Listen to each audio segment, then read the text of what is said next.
On this episode of the Bronze Metalist podcast, we talk about Wormwood, curious stories from the Bible by the Residents.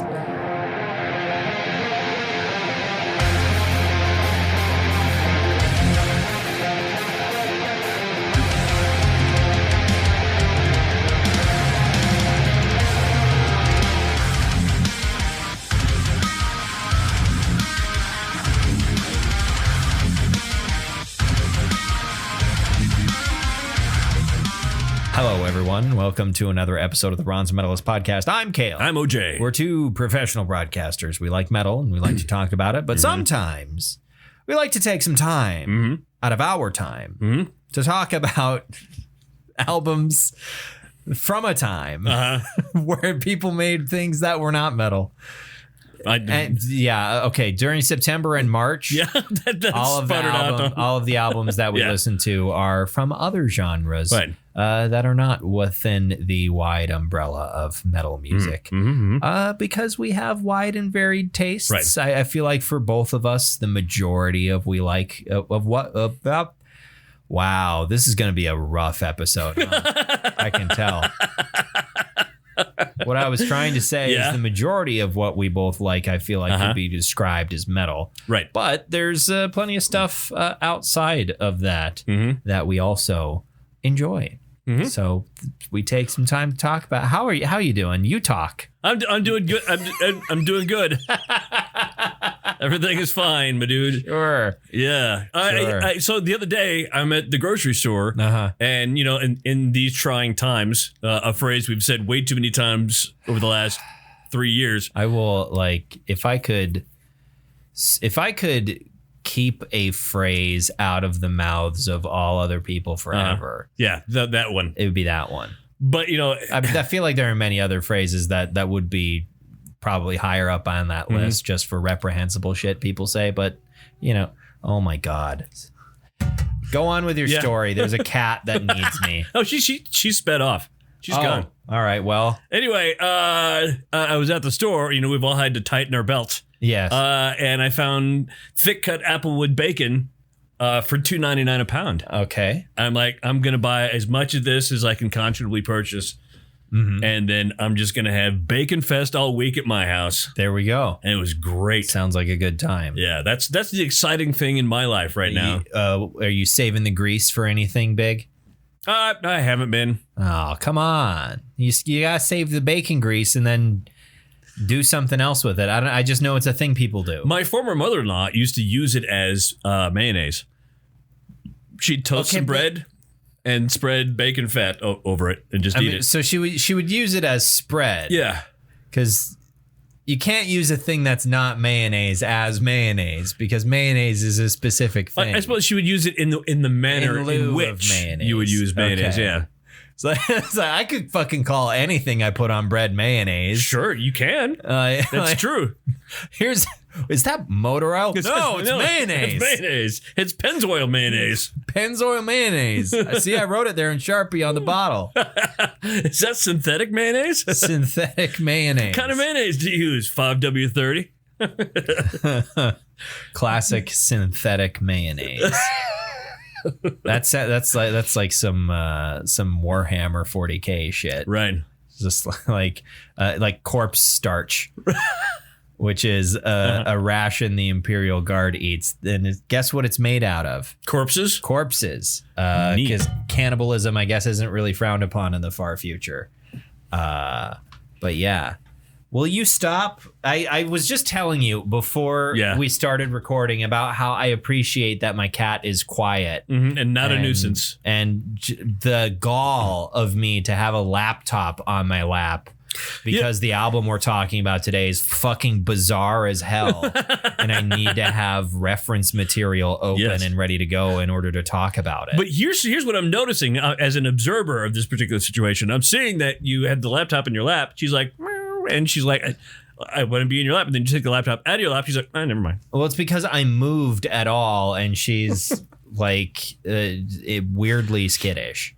Right. I was like, oh, I made some sort of a movement. Now it's time for me to go. She's been here, what, 5 years? Not 4 that years? long, no. It'll be 4 in November. It'll be 4 in November. Because I got her, I think, on November 10th, 2019, I think. Because apparently I had experienced some sort of a prophetic vision that over the next few years, it would be nice to have some sort of living companionship. Right. Because you knew you'd be coasting alone. Yep. For whatever reason, I knew what was coming on a subconscious level.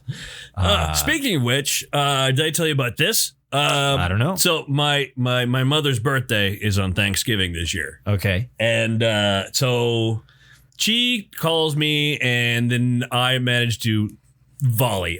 She's like, hey, when are you coming? It's like, soon, I'm sure. At some point, Yeah. And then, I don't go. This is not a trivial thing to go down to where your parents are. No, yeah, that's quite the trek. It's a journey. It is. It's 20 hours. It's a 20-hour drive from here. Yes. Anyway, so flying ain't cheap. Flying ain't cheap.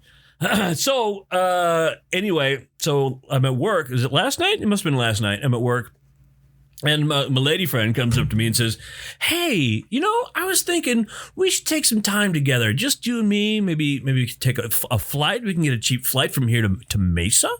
We'll go to Mesa, and then it's a 5-hour drive, to the bottom of New Mexico there. Just you and I just hanging out, taking a trip together. And I'm like, did my mom call you? She's like, no.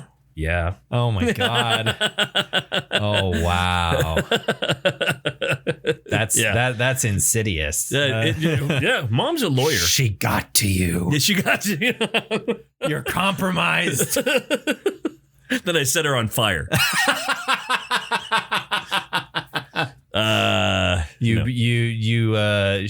She got a burn notice.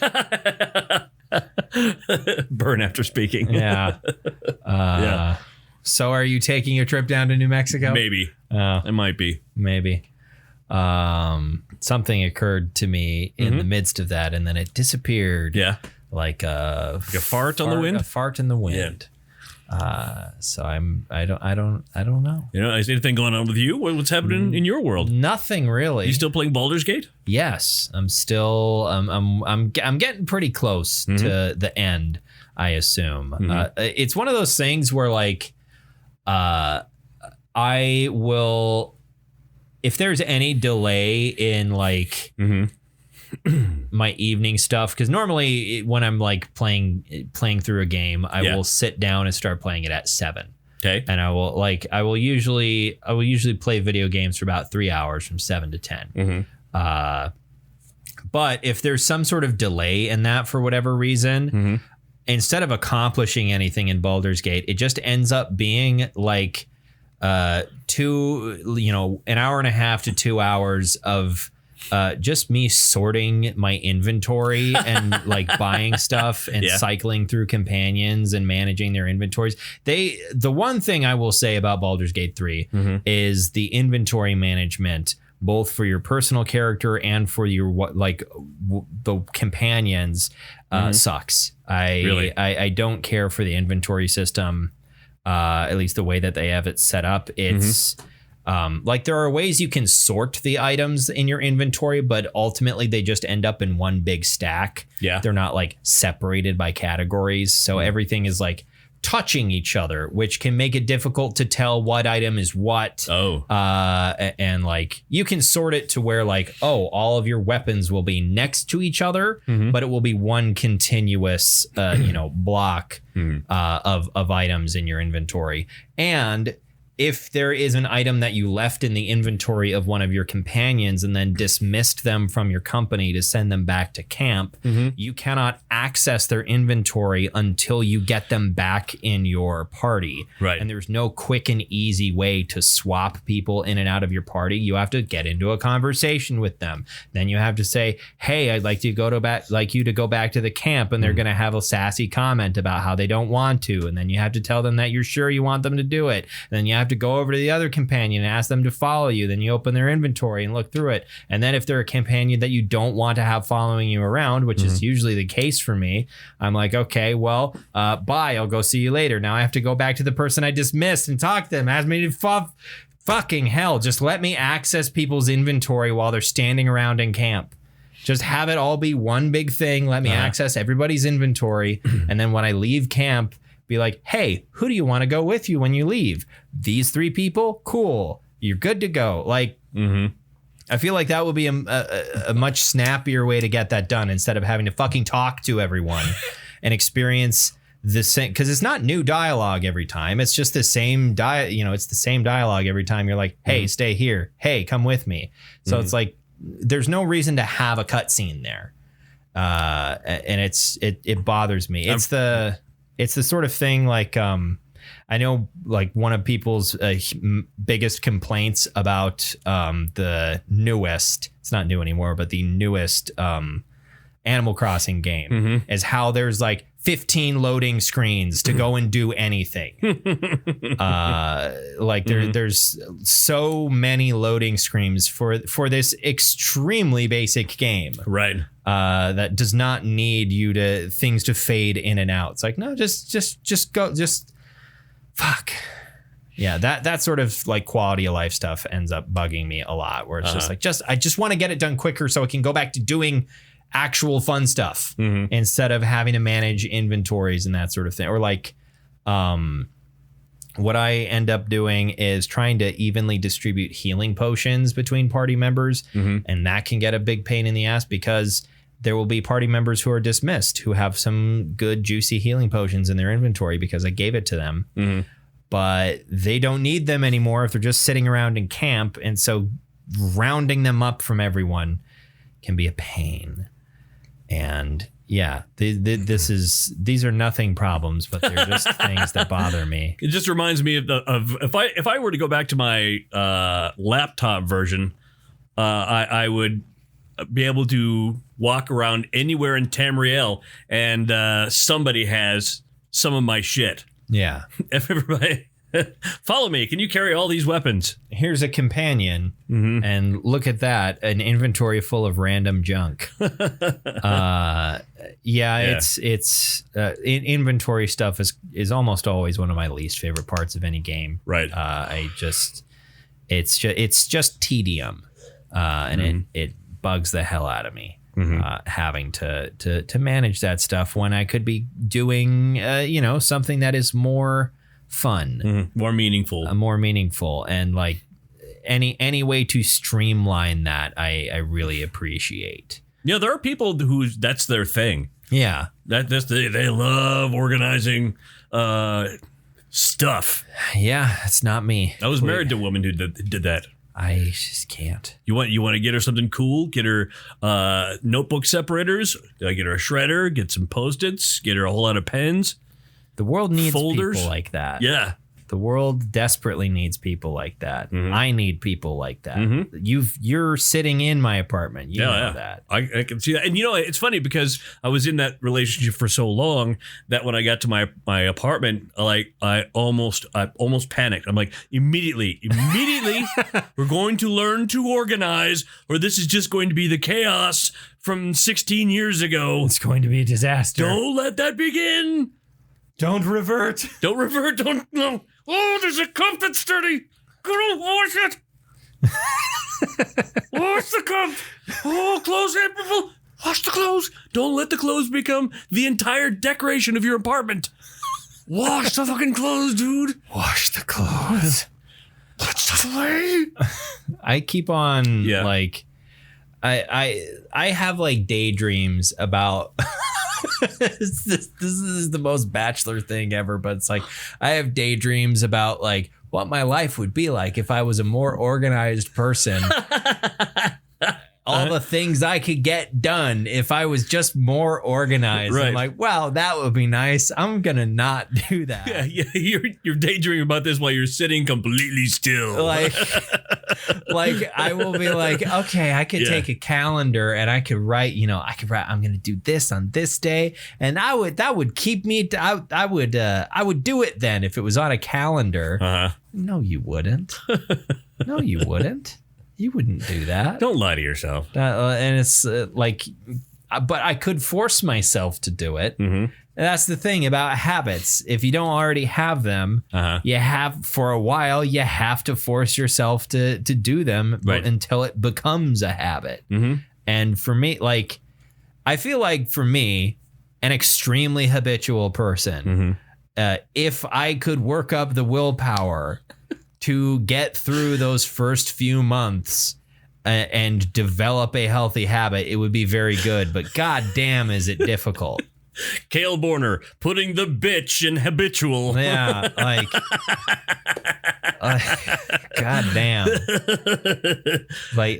Trying to exercise. I was pretty goddamn good about it for a while. And then I mildly hurt my back. And I stopped for a little bit. Yeah, I was doing yoga and I had the same issue. And I hurt my back. And that interrupted the flow of things and got me out of the habit, and I couldn't get back into it. I tried again this year, and then I got weirdly sick over the summer. Sure. And that sort of interrupted things. Now, what was it you turned out you had? Is it mono? Is that what they said? That was the best. I should maybe go back to the doctor. Yeah. Because I still have on occasion little bits of, it's not constant. It'll just be at certain times where either the lymph nodes in my neck or the lymph nodes on my sides will hurt. Really? There will be some pain and some discomfort. I don't really feel quite as I don't feel tired and as feverish as I did, although I haven't taken my temperature recently, so I don't know. You messed up the headphones. I didn't mean to. Mine are fine now. Yeah, there we go. Mine are bad. But yeah, I don't know. I should maybe go back to the doctor just to see, because it's still there's still something there. But the doctor told me that was her main suspicion was mono, and she was like, if you do, we're not going to do anything about it. I mean, they give when I had mono once, and they gave me prednisone. But I feel like that depends on how bad it is. Right, my lungs were laboring pretty heavily to not die. Yeah, for me it was just some mild annoyance of I can tell I don't feel normal, and feeling slightly irregular for a long time can sometimes be the sign of something really bad. Right. Feeling kind of tired and having weird aches and pains for a long period of time can sometimes be a sign. Don't fucking say that to me. Yeah, I've been tired with weird aches and pains since 2004. You're 49. Yeah. I'm talking about, You're talking about normal, healthy people. Yeah. Not ancient. Not the decrepit. People with one foot in the grave.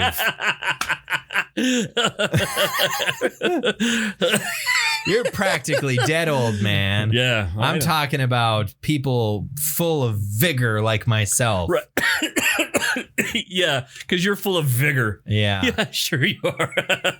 I have been tired this week, but that's mostly just because I can't fucking sleep. Right. And I've been tired too because I think it's starting to catch up to me working two jobs, working a day job and a night job. Yeah. I'm starting to get to the point where I don't know if I can do this much longer. Well, you could go back to, because you're working 3 days a week now, aren't you? Yeah. You could go back to 2.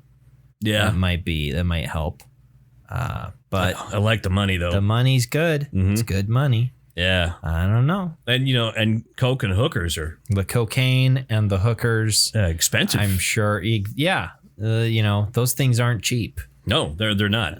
Well, the hookers are. Well, it depends. The cocaine, that's not cheap. No. No, definitely not. I mean, you can find a bargain basement, B squad hookers, but I mean, or C squad. But cocaine, only the best for you. Exactly. Otherwise, what's the point? Only the finest Colombian powder for you. Some real CIA, let's depose this dictator. Right. It gets no. We wouldn't depose a dictator. We would depose a democratically elected government and install a dictator. And then the cocaine goes on the helicopter in Bogota and drops directly in my front yard. Yes, that's how it works. The CIA supplies your cocaine. That's most of what they do these days. There's going to be an excerpt of this somehow, and I'm going to come home tonight, and there's going to be a white van parked in front of my house. Yeah. Sir, we need you to come with us. Where are you taking me?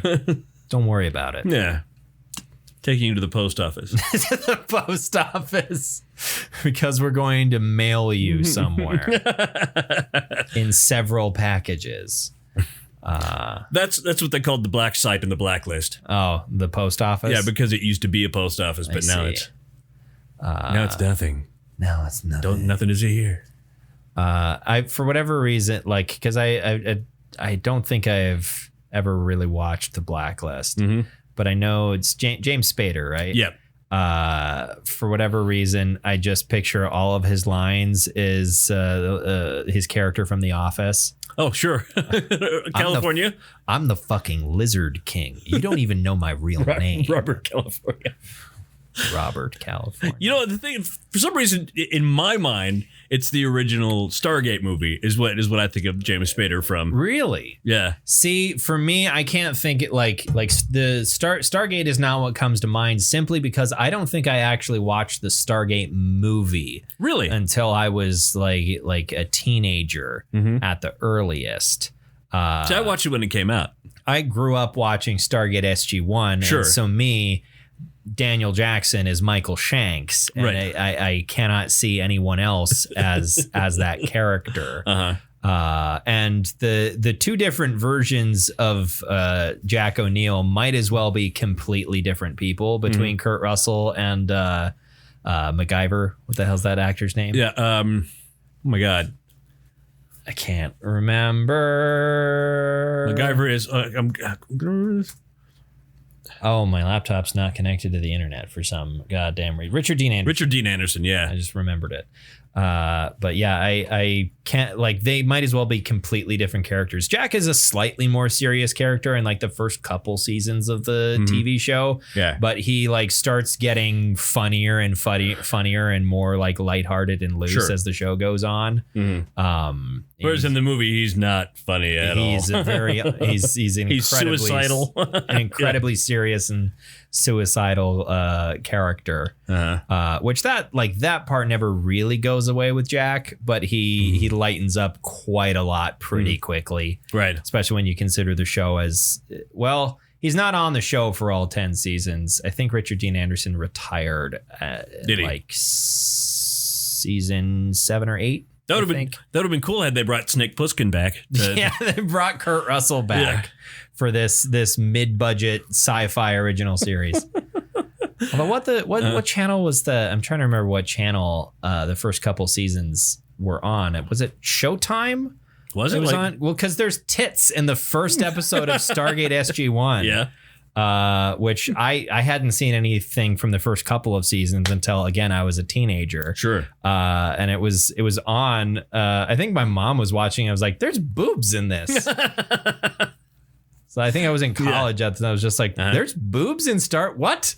How?" It was like, "Yeah, this is from the first." I think it was actually the first or second episode of the entire series. Right. And I was like, what the hell? I've never seen any of this. It's like watching what's the awesome show where they're in space? The show? The Expanse. The Expanse. Oh my God, you knew what I was talking about.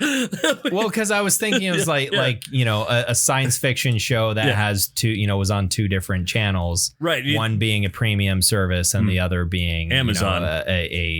Well, Amazon's the premium. Oh, yeah, right. Versus being on a cable channel. Right. You can kind of see where it goes from cable channel to to Amazon to a subscription service. Right. And it's interesting because like I don't know when Sci-Fi sort of changed its policy, but I assume it was kind of after the first season of The Expanse, because there's not really a lot of profanity in the first season. And then the second and third season, it's like there's practically no holds barred on the profanity.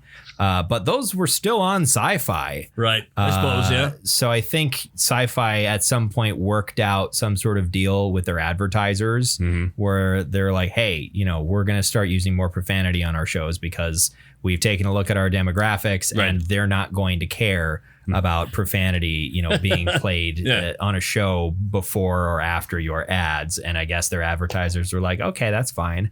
Because again, they're on cable. You can technically say almost anything you want on cable. Sure. It's just the advertisers who give a shit. The FCC can't really say jack shit about cable. Because it's not over the air. Yeah. And then when it got to Amazon, then they only showed the actors' genitals. That's true. It was the only, even if you couldn't read their... The entire there was one entire episode that was just a long shot of Stephen Straight's cock. It was just he was walking. It was honestly, it was a cinematic achievement. Sure, that they were able to keep it in focus for that long and they had a steady cam, obviously mounted pretty low. Just because they weren't pointing. It was straight on. Oh, okay, because it's Stephen Strait. Sure. And you know what? True to his name, that thing. It's. And the whole thing was a steady pullout.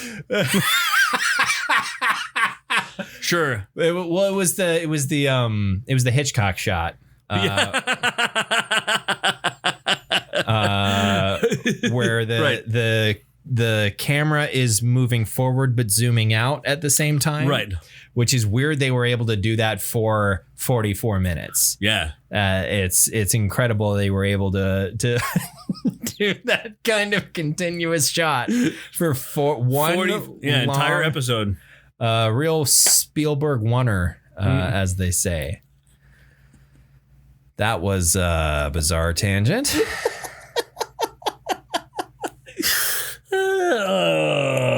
So anyway, do you want to talk about Wormwood? Sure. Curious stories from the Bible by the Residents. So the Residents, if you, the listener, are unaware, are an American art collective, a musical project, shall we say, that has focused on, in the areas, the nebulous, broad areas of sort of art rock and industrial music, avant-garde sort of stuff. And a whole lot of what the fuck. Yeah, they're fucking weird. Yeah. They're really, really bizarre. They have an insanely massive discography with a truly, truly gigantic list of studio albums and compilations and live stuff, and EPs and digital media. It is a couple incredible. Of movies. Yeah. And at least when it comes to like the number of confirmed members of the band. Which is only a recent thing. Only a recent thing, very but recent. Like confirmed members of the band, and then the amount of people that like have to be. You don't necessarily know who they are, but when you take into account the number of people where like, oh, these aren't the two same people that weren't in the same. Like, it seems like a truly staggering amount of people have been involved in this project over the years. Right, but it's always been, as far as we know, Homer and Hardy. Yeah, there's a core. Yeah, Hardy Fox, who is dead now, passed away. Yeah, but it's one of the, it's kind of like a less it's kind of like a. I was trying to think of the right word. It's kind of like Gwar, but less metal. Right. And more weird. Yeah, which less is accessible. Saying something. Yeah. It's less accessible Gwar. Yeah.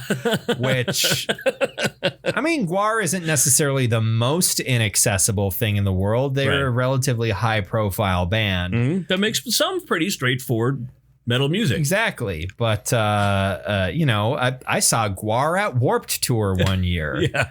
Like, which is still crazy to me that they were even there. Right.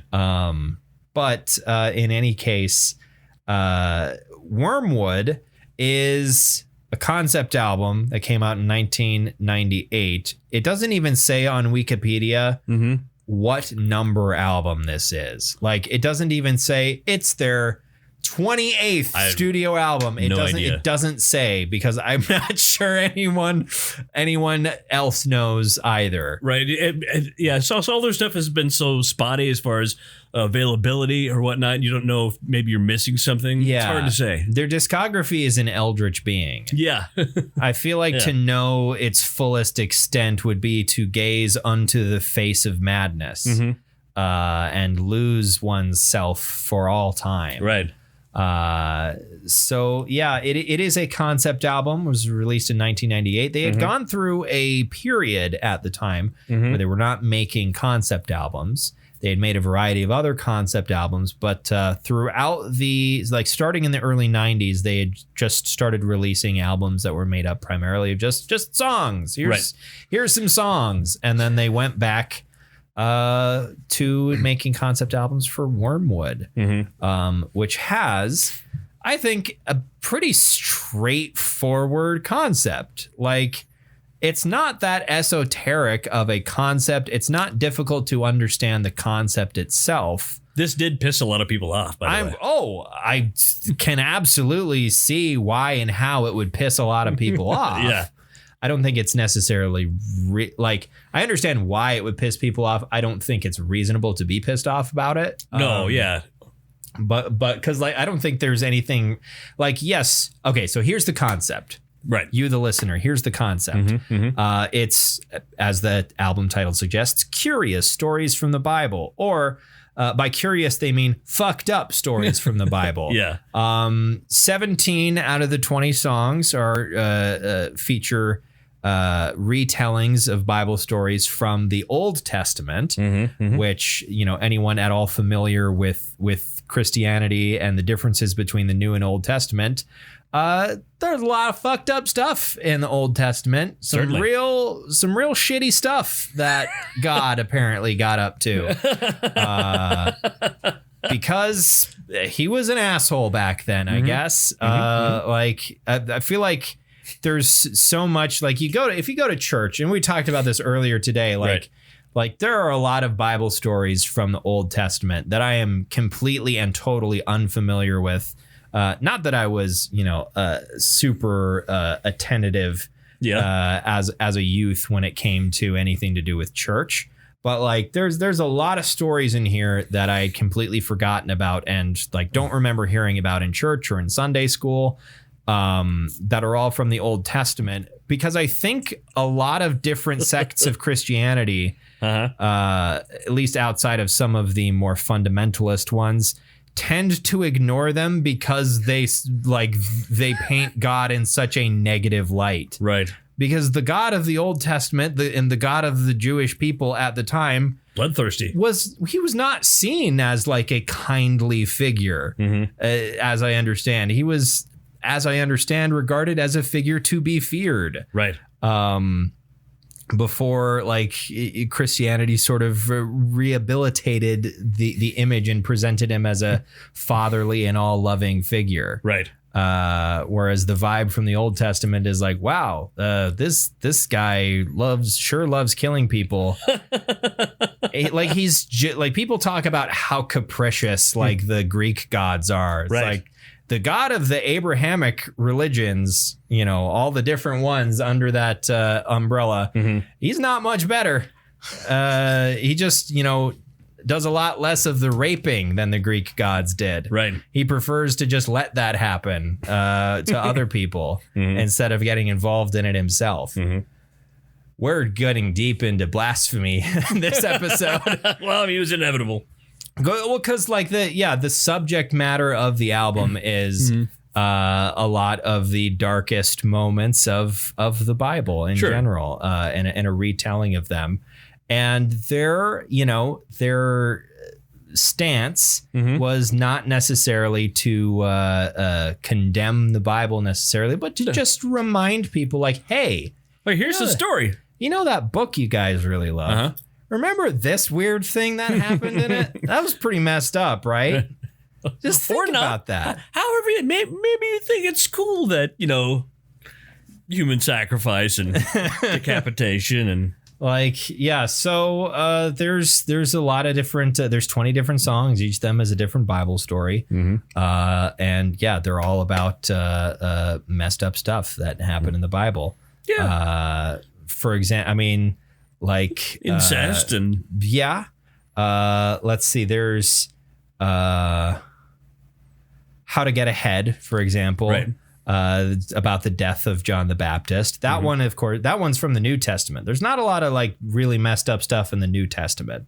The 3 New Testament songs have to do with death of John the Baptist, Judas Iscariot, and Revelation. And Revelation is just an instrumental song, right? At the end, at the very end, and then it's actually a pretty charitable take on the tale of Judas as well, going with a theory that has also been present from some theologists about this idea that Judas wasn't necessarily acting out of self-interest, but was perhaps doing so because he had some understanding that it was necessary for him to do that. Sure. So the song sort of paints Judas in a slightly better light by having God himself telling Judas that he needs to betray Jesus. And it's all very dramatic too. Yes. There's high drama in here. Lots of high drama, and it wouldn't be The Residents without some batshit insane weird vocal performances. Yeah. They can't you can't just sing it normal. You gotta do a weird little voice. Oh, you gotta do the old man. Old man. That's in is that Firefall? Yeah, it's Firefall. Which is about Lot escaping from Sodom and then turning around and seeing his family turn to salt. Yeah, seeing his wife turn to salt, but his daughter stayed with him. Oh yeah. They got him drunk and had sex with him. I don't remember that part. Yeah. 2 nights in a row. 2 nights in a row. But yeah, there's lots of weird stuff. So, you've been a fan of The Residents for quite a long time, as I understand. Yeah, this was about it. This was about where you got on board? Where I got on board. And then I expanded my catalog from there. I feel like this is a decent place to onboard for The Residents. It was 24 years old. At the tender age of 24. Yeah, this album came out, and I had heard about it. And another friend of mine had mentioned, the Eyeball Guys. The Eyeball Guys. Yeah, I was like, well, I got to look this up. And I think that was about the time I started using the internet. Ah, I see. At the tender age of 24. I think I just got my Hotmail account, which I still use. Oh, wow. So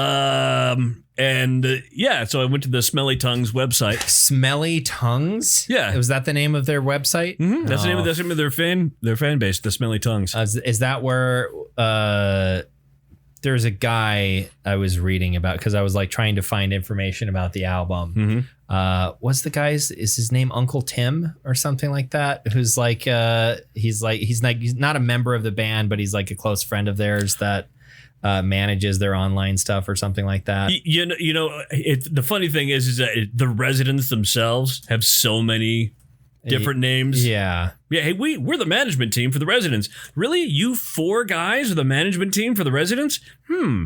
That's suspicious. That's weird. Yeah. The Meet the Residents wiki. What the hell was his?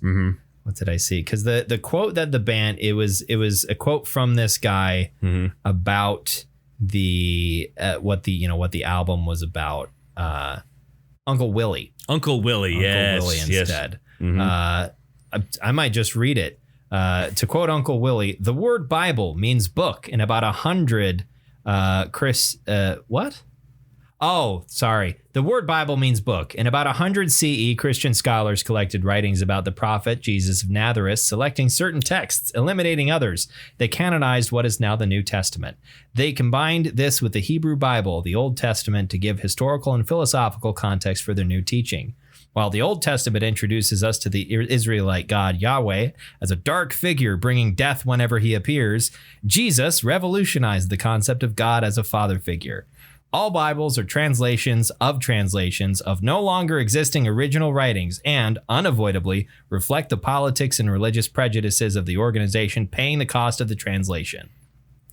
Today, many narrow-minded people wield the Bible as some sort of razor with which to slash their enemies. Allowing those people to decide what is important in the Bible is dangerous to the freedom of individual thought. Though some of the Bible is abysmal and boring, much of it is entertaining and important reading. The residents have tackled this book in all of its complexity without the responsibility of the scholar. Though many months have gone into research, the intent of the music and lyrics remain within the realm of the inspired poet. The stories and ideas represented here are definitely in the Bible. The desire is to neither vilify nor sanctify the book, but to allow it to be humanized. For the Bible to be looked upon as spiritually uplifting is good and useful, but that view overlooks the Bible's abundant images of plague, torture, and cruelty. It is this dichotomy that gives balance and substance to the book. Without both, the dark and the light, there is no measure of either, only the bland reassurances that pass for organized religion today. Yeah, that's actually, end quote. That's on the inside of the jacket of the CD. Oh, wow. That's so yeah, I feel like that does a better job of describing what this album is and it is about than I could possibly do. And the sort of the POV of this album. Yeah, Uncle Willie really nailed it there. Yeah, good old Uncle Willie. Uncle Willie. And definitely not just one of the members of the band. Definitely not Hardy Fox. For sure, definitely. But yeah, what did you think of this album at the time? I loved it. Well, okay. It bewildered me. Of course it did. It bewildered me just heavily. And then and then I had to keep listening to it because I'm like, for the same reason that I've repeatedly done LSD. I mean, because did that really fucking happen? Did that really? I'm confused. And then the more I listen to it, the more I'm going, I get it. I understand. I understand what they're saying. I understand who they are as as a group of just weird people. I mean, and then I bought more and more of their albums, and this was the least weird of them that I had at the time. I mean, it's the least weird of the albums that you have had me listen to of theirs. Mm-hmm. This being the third one thus far. Right. It's, I would say, musically and conceptually the least weird out of them. Mm-hmm. Duck Stab Buster and Glenn was a fucking nightmare. Yep. And the commercial album was, I mean, like, you get the joke immediately and then it keeps going for 40 songs after that. Like, it's their own top 40. And it's like, people like short songs. That'll be, commercial, but all the short songs are fucking weird. One of these times I'm going to bring along like Fingerprints or Third Reich and Roll. Third Reich and Roll. Oh my God. Yeah. Are those their weirdest ones? Here's the concept of Third Reich and Roll. Okay. What they did was they took a lot of the best rock or pop songs up to the time, these 1976 or 77. Okay. And what they did was they put them on a loop of tape. Okay. And they spliced them together, just sections of them to make for 2 full sides of the record. And what they did was they learned to play along with those songs spliced together. And so they played along with them, and then they immediately would go into just the different parts of the different songs. And then what they did was they just removed the initial recording from it. And so all it is 2 sides of them playing along with these pop and rock songs in their way that they do it for, 25 minutes aside. That is so much work. Yeah. One of the things that I really appreciate about weird art is when I think when there's like weird pretentious art where it's clear that it took the person 5 minutes to do. Yeah. Like that. I hate that. Uh-huh. Weird pretentious art where it's clear that someone spent months figuring out how to do this incredibly bizarre, stupid thing. That impresses me. The sheer commitment. Yeah. It like impresses me, and I appreciate it. Even if I don't enjoy the end result, I'm like, but you spent that much time figuring out a way to make this work. You invented a process of accomplishing this goal that other people could follow and end up with the same result. You blazed a trail. The end result might be incredibly stupid, but still, I appreciate the effort. Yeah, like, it's like some like I've been watching a lot of clips of Adam Savage talking about Mythbusters lately, and hearing him talk about like sometimes when he talks about like his special effects career before Mythbusters and like the amount of work that would sometimes go into accomplishing a seemingly very simple effect and how like how dumb that would sometimes be and how like counterintuitive. Yes, because he's massive fan of that. Yeah, he's in the show. I guess I can't remember his cameo. Remember his cameo. It's in the final season. He plays. There's I can't remember what the other ship is. He's a crewman on another ship. Okay, and then dies. I'm sure. Yeah, of course. Yeah. But yeah, I've just been watching clips that just because I watched the hell out of Mythbusters growing up. I watched so much fucking Mythbusters. I missed that show.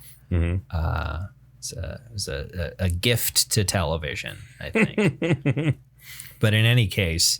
Like, if you put in a ton of work to make something and you end up making that thing and you're satisfied with it, it doesn't matter how dumb everyone else says it is.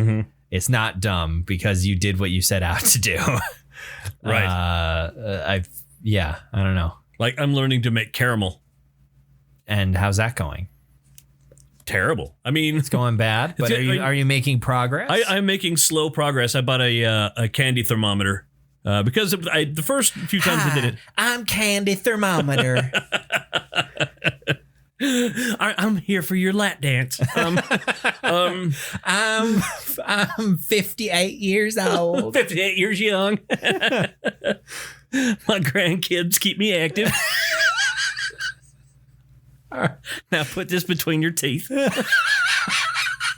Okay, but so how's your back to your endeavor? It's going good. I'm learning. I'm cheating a little bit because of TikTok. I'm watching videos of this guy who just makes different types of caramel. I mean, learning how to do something by following the example of someone else is not cheating. That's just how learning works. Right, I suppose, yeah. If you're trying to what you want to do, you don't want to learn how to make caramel. You want to invent how to do caramel. You want to discover the process of making caramel the correct way on your own. I'm going to go through thousands of dollars worth of sugar, a high water bill. You know you won't be the first person, but you want to find out for yourself. And that's valuable. That's a valuable way and valid way to gain information. But you could just look up how to do it. Right. And follow someone else's example. That is also perfectly valid. I need to go get some more milk and butter on the way home. It's not cheating it's just a different way to get information. Yeah, like that'd be like saying going to school is cheating. Exactly. Yeah.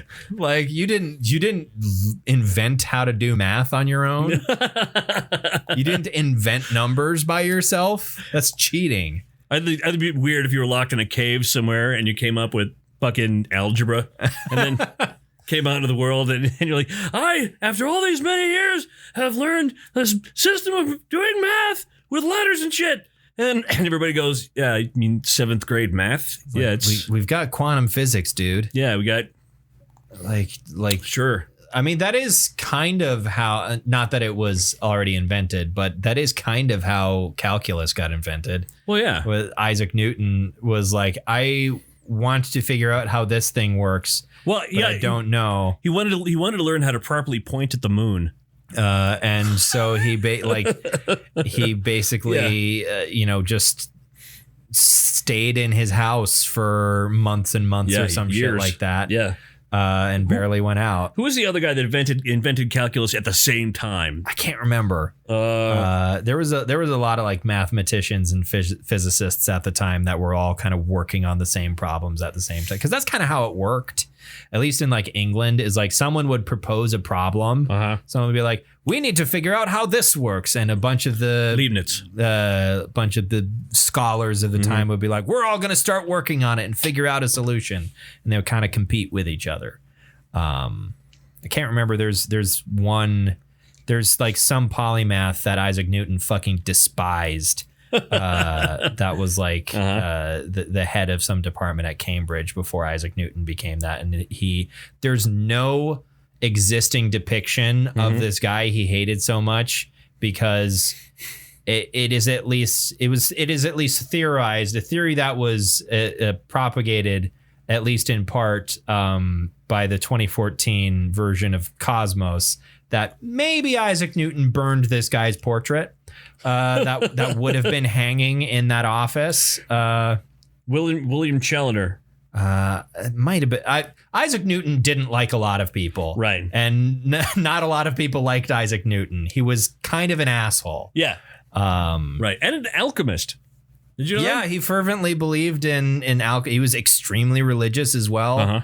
Not that was like bizarre for the time, but it's curious. Even compared to other religious people of the time, I see what you did there. Even compared to like other religious people at the time, Isaac Newton was kind of a lot. Apparently, like he was like extremely devout to a degree that other people were like, "Hey, chill." Like, it's the 1600s. Like you can relax a little bit, right? Like, we're not Puritans. Like you can chill. All the Puritans left. They went to America. Right. I actually don't remember in my timeline if that was before or after Isaac Newton in the 1600s. Was Isaac Newton? Yeah, he was in the 1700s, century. Yeah, 1600s. So yeah, the Puritans would have left at that point. But the Quakers or whatever. I mean, not all of them left. Well, right. Quakers and Puritans did not get along. No, you're right. Things. There was actually bloody fights between those.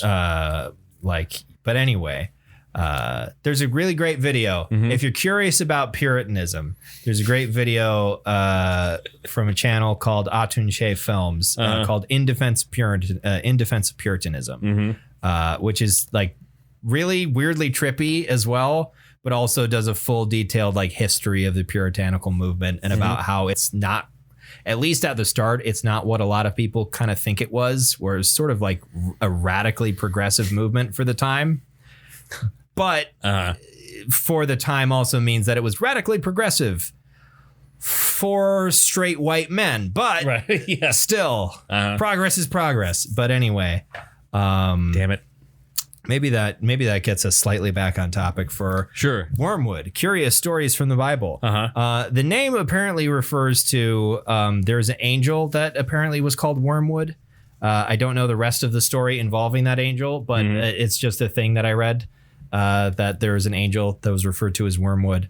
And of course, there is also a substance, right? A type of wood that is called wormwood that you put in absinthe. Yeah, you could get an extract. But yeah, I don't really know the rest of the context for this angel. So yeah. Isn't he the one who put the curse on King? What's his name? Theoden. Yes. Lord of the Rings. Two Towers. No, Wormtongue didn't put the curse. Okay. Oh no! Here we go. You best come correct, my man. Saruman, put the curse. Well, it wasn't even in the book. I don't think it was even really a curse. He was just being poisoned, I think. I don't know if I'm trying to remember. I don't think there was like any explicit magical component to it in the book. It was just some sort. It was an elixir of some sort. Theoden was just old and was being like poisoned or something like that. And Wormtongue, and because like he couldn't, really speak for himself and was incapacitated, Wormtongue would pass off all of these other, all of these decrees. in the, and sign Theoden. Forge Theoden's hand, basically. And Wormtongue was working for Saruman, but Saruman wasn't like possessing Theoden the way he was in the movie. At least that's my memory of the Two Towers. So Wormwood, huh? Yeah. Does it slap? I don't even know how to answer that. No, I don't. I mean, it doesn't need to. No, it's not designed to do that. It's what's your favorite song on the album? The song, I mean, of all the 20, which, I mean, there really isn't a standout song. Yeah. The one that sticks in my head is God's Magic Finger. That's the one that always, for some reason, it was a finger instead of a singer. I think for me, the one that I mean, the catchiest one, not necessarily my favorite, but the one that got stuck in my head is Burn Baby Burn. Sure. Which is not Burn Baby Burn. Give me a second. Is about Jephthah sacrificing his daughter, which that story is wild because he needed to win a battle. And so he promised God that he would kill the first thing that walked out of his house. Which, Jephthah would. Yeah, Jephthah would kill the first thing that walked out of his house. Like, why would if God promised to help him in this battle? And to me, it's like, why would you make that one? It's your house, my guy. What's going to be walking out of it that isn't a thing you like or love? Yeah. And like he comes home and is surprised that his daughter walks out to meet him. And he's like, oh, no, now I have to kill you. It's like, what the fuck did you think was going to happen? And so he kills her. And God apparently didn't give a shit about that child being sacrificed. But Isaac gets to be daddy's special boy. And have an angel intervene on his behalf because that one was just a test. But Jephthah's daughter, God doesn't give a shit about. I don't know why I remember this, but it was a cutaway in Family Guy, which happens constantly on that show, always has. Just talking about I've been something about being a father, and then referring to Abraham and Isaac, and then just a cutaway to two men in long robes walking down a hill, and one of the men going, "What the fuck was that about?" Jesus, Dad, he's not even here yet. You were gonna do it. I can't forget the fact that you were gonna do it. Don't let the fact that the angel showed up and stopped you act like you suddenly everything's okay. Yeah. I wasn't gonna do it anyway. Things were awkward between. Yeah. They didn't talk about how awkward things were between Abraham and Isaac for the rest of their lives. They didn't mention that in the Bible. Like things were pretty tense between them for a long time after that. Isaac didn't sleep very well. Yeah. There's a creak on the floor. Dad, you coming to stab me again?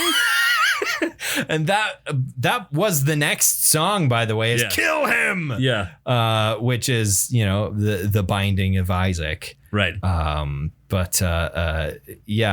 Baby Burn, incredibly catchy song. I don't know if I'd call it my favorite, though. I think just by virtue of it being like the most normal song, I think Revelation might be my favorite. The final song.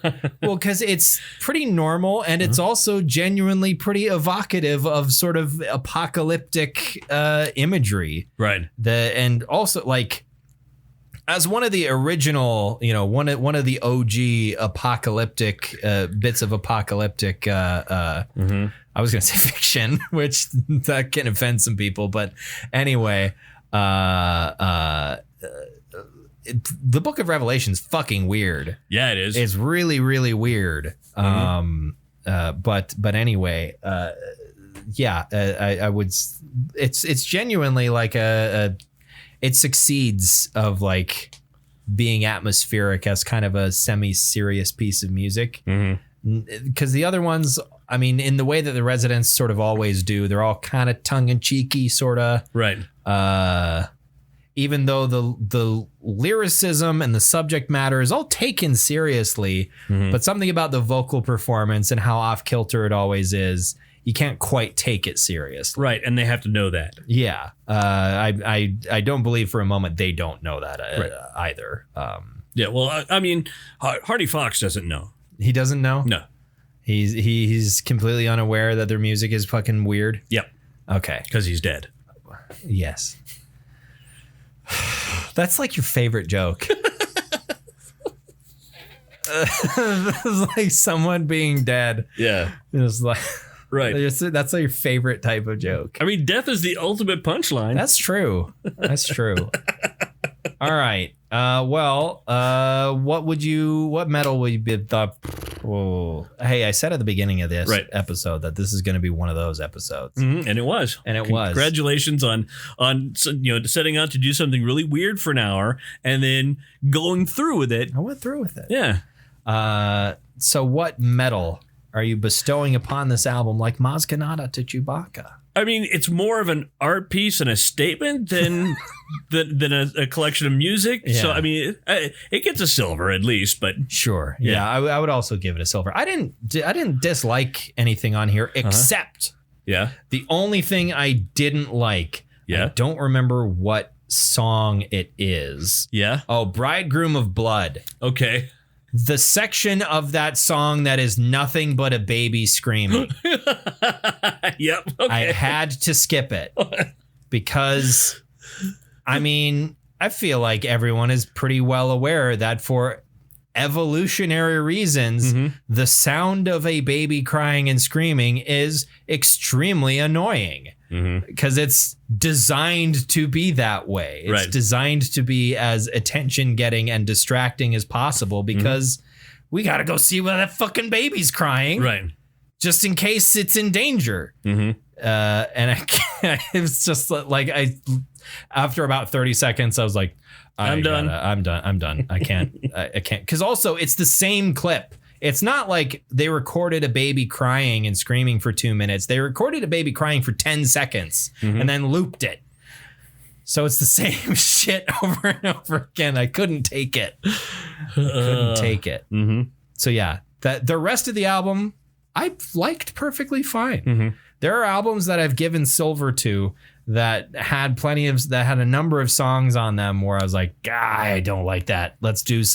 Can we move on? Let's do something else. The vast majority of the songs on here, I was like, yeah, all right. Okay, cool. Cool. I don't know what this voice is. But yeah. So yeah, silver for me too. I hadn't thought about next week. No? Until just now. Until just now. I haven't come to a conclusion. So I will figure out what I want us to listen to next week in the interim period. And then I know what we're doing for the following week already. Yeah, it came up the other day. So yeah. We'll get to that when we get to it. All right. But thanks for listening to another episode of the Bronze Podcast. I don't know. Thanks for listening to another episode of the Bronze Metalist Podcast. If you liked this for some reason, then go ahead and subscribe to our feed on whatever it is you're using to listen to us, or go and check us out on Facebook or the other thing. Z? Is that what it? X? No. Zed? Zed? It's let's call it Zed. Zed's dead. Zed's dead, baby. All right. Thanks for listening to another episode of the Bronze Medalist Podcast. And we really mean it on this one. Thank you. If you made it through here. You deserve what we're about to say. I'm Kale. I'm OJ. Congratulations.